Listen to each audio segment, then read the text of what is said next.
Olá, meus queridos, olá, minhas queridas, tudo bem? Aqui é o professor Jussival, aula de Sociologia agora. O tema da nossa aula de hoje é o diálogo, que está aí no terceiro capítulo do livro de vocês, o livro de filosofia, né? Olha só o livro, é esse livro aqui, ó, o livro de filosofia de vocês, do Gilberto Coutrin e da Mirna Fernandes, são os dois autores desse livro. O terceiro capítulo de vocês vai falar sobre o diálogo, da página de número 53 até a página de número 64. E nós vamos trabalhar, à luz da filosofia, o que significa o diálogo, né? Todos nós sabemos que o diálogo é a conversação, é a conversa entre as pessoas, né? É do diálogo que parte o entendimento, é que sai o entendimento, né? Então, o diálogo pressupõe uma pessoa falar, a outra ouvir, depois a outra fala e a outra, né, se cala. Enfim, no final de tudo isso tem que haver um entendimento para que o diálogo possa, então, chegar a esse consenso, né, do entendimento. Ora, mas professor, se em linhas gerais o senhor já definiu o que é diálogo, por que nós vamos aí falar um bocado de tempo aí na aula para poder definir o que é isso? É porque, gente, para chegar a este entendimento e a este conceito final de diálogo, a arte do entendimento, foi necessário haver pessoas que pudessem pensar e analisar todo o processo do diálogo para que se pudesse construir um conceito próprio que seria diálogo. Então, a gente vai começar com parte de introdução que o autor coloca, como sendo a filosofar é pensar um pouco diferente sobre as coisas. Ora, se filosofia significa amigo do saber, ter amor pelo saber, ter amor pela sabedoria, né?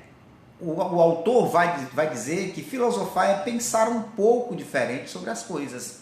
E quando você pensa diferente sobre as coisas, é porque você está querendo se aprofundar no algo mais. Você não está se conformando com aquilo que estão dizendo para você. Então, aquela incomodação tira você da acomodação. Entenderam? Então, para filosofar, nós temos que dialogar. É o que o autor está propondo aí, nesse momento da introdução. E para provocar esse diálogo, tem agora uma situação-problema. Situação-problema dos três cientistas que está aí no livro de vocês. Eu vou procurar aqui na página de número 54. Diz assim, ó, prestem atenção, vou fazer a leitura. Vocês peguem o livro de vocês também, acompanhem. Diz assim, ó, os três cientistas, um astrônomo, um físico e um matemático, estavam passando férias na Escócia.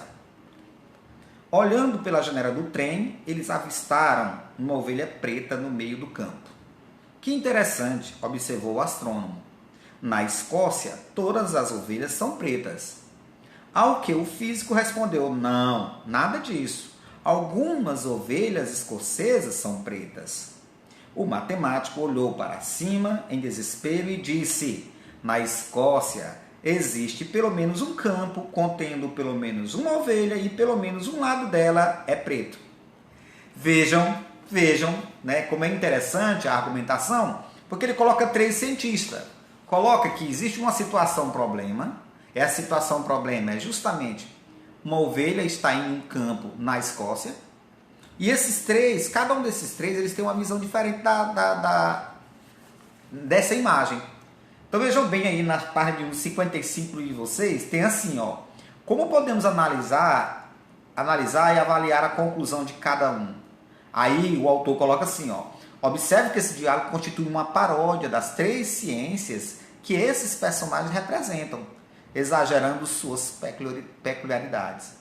A conclusão do astrônomo é evidentemente precipitada, pois não se pode fazer tamanha generalização a partir de um único caso, uma tendência muito comum nas pessoas.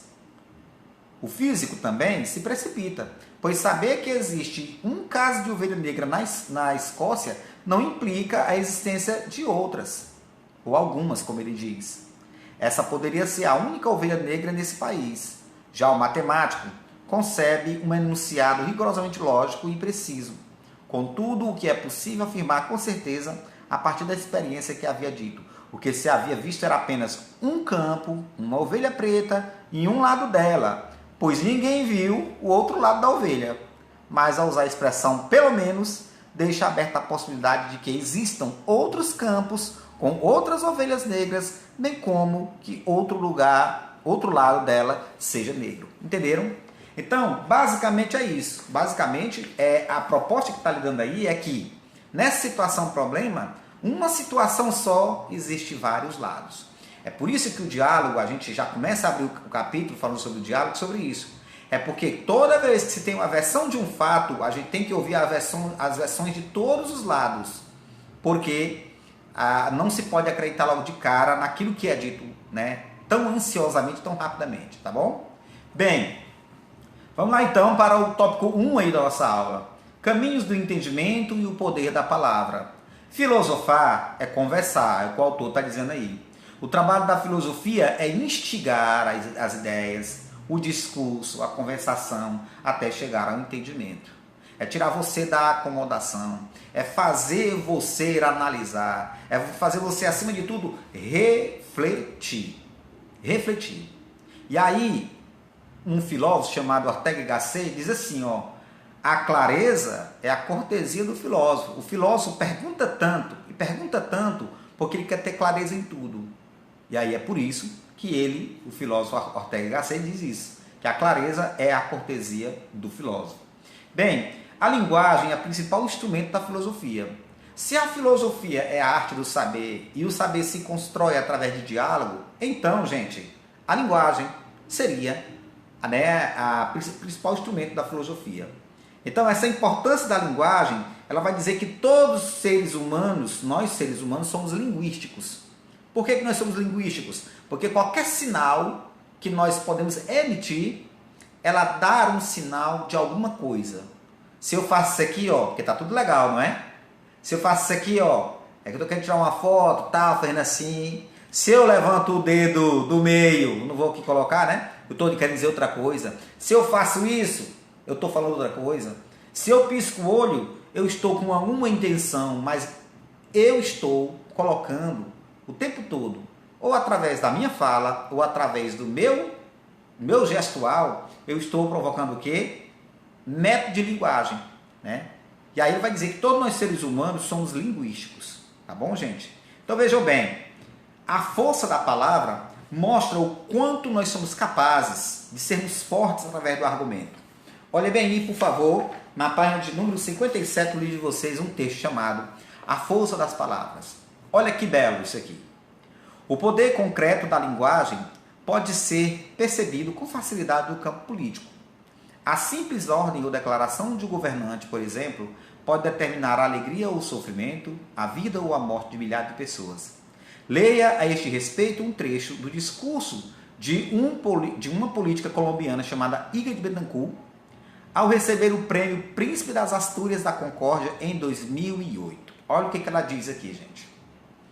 Tenho uma imensa admiração por eles, os escultores da palavra, que com a arte sagrada de materializar a alma, enriquece as outras pessoas sem guardar nada para si.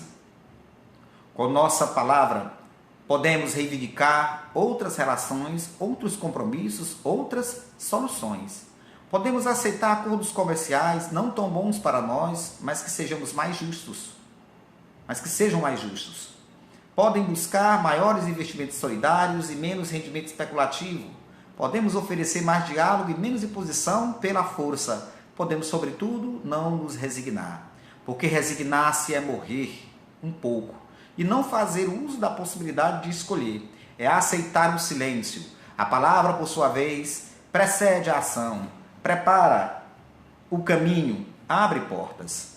Hoje, devemos mais que nunca usar a voz para romper grilhões. Grilhões, aqueles instrumentos que eram usados para poder prender os escravos antigamente, né? Aquelas algemas de ferro, chamadas de grilhões.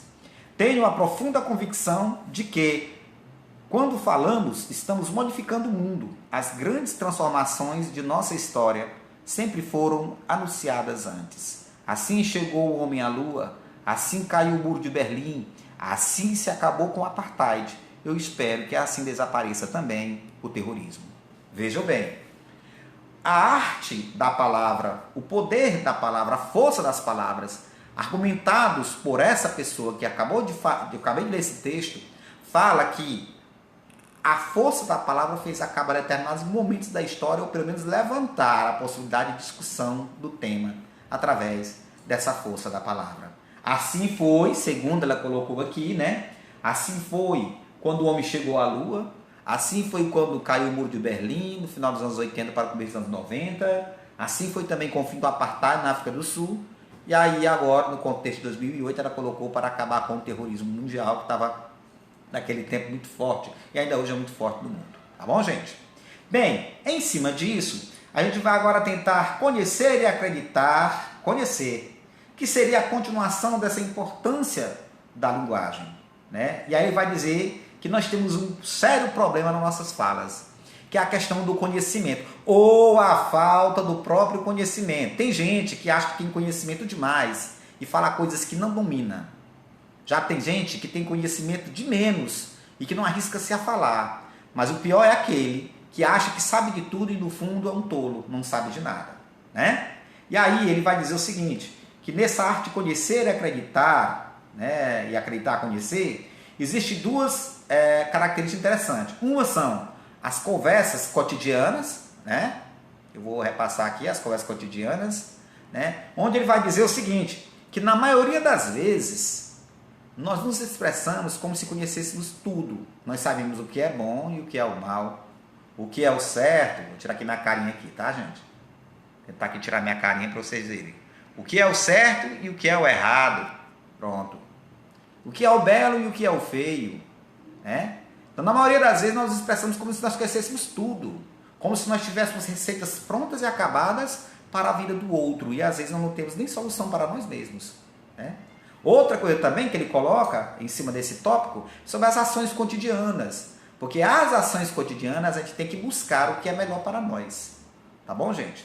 Ora, para nós compreendermos o diálogo, é importante entender sobretudo Sócrates. Sócrates foi um dos grandes filósofos do mundo antigo, né, que viveu lá no século V e século IV a.C., lá na Grécia, e ele tinha um método dialógico, né? O método dele era a arte de perguntar. Uma certa vez, ele conversando com um sábio, o cara perguntou para ele se ele conhecia já tudo na vida, e ele respondeu que só sei que nada sei, praticando a humildade tão grande. Olha que Sócrates foi um dos homens mais inteligentes, né, que se deu no mundo antigo. E ele dizia que só sei que nada sei. Porque para ele, e aí para ele obter o conhecimento, ele se colocava na condição que era mais importante perguntar, para ele poder entender e compreender. E é verdade. Se você pergunta o tempo todo, porque você não compreendeu nem entendeu, você está buscando o saber. Está buscando o saber. E você se colocar naquela condição de que não sabe de nada, eu só sei que nada sei, foi uma grandeza muito grande do próprio Sócrates. E aí, essa arte de perguntar se dá o surgimento da análise científica do diálogo. O que é o diálogo? E assim surgiu o método dialógico de Sócrates. Então, explicando o método dialógico de Sócrates, é importante a gente analisar o que Platão, que foi um dos seus discípulos, né, viveu depois de Sócrates, escreveu num diálogo chamado Diálogo de Titeto, onde ele vai dizer que o método de Sócrates pressupõe algumas coisas, alguns caminhos que têm que ser percorridos. Primeiro, ele vai dizer que o método que Sócrates que ele criou foi o método chamado de maiêutica. O que é isso? É aquilo que nós chamamos de o método de parteiro de almas. O que é isso? Parir ideias, dar luz aos pensamentos. De tanto você pensar, de tanto você argumentar, perguntar, de tanto você absorver conhecimento, quando você exprime através de método dialógico socrático, você vai praticar um método chamado método da maiêutica, que significa parir ideias. Parir ideias. Ora, para se chegar a este método completo, alguns caminhos você vai ter que percorrer ainda. Como, por exemplo, na arte do diálogo é necessário você perguntar, fazer perguntas penetrantes, perguntas adequadas, olho no olho, mas que sejam relevantes, sejam adequadas para aquele determinado momento. É você fazer avanços pouco a pouco naquele diálogo para você adquirir o conhecimento daqui do todo. É o que nós chamamos de conhecimento progressivo. Depois ele vai dizer que é importante ter essa prática constante para não se chegar a certezas precipitadas. Olha que coisa interessante.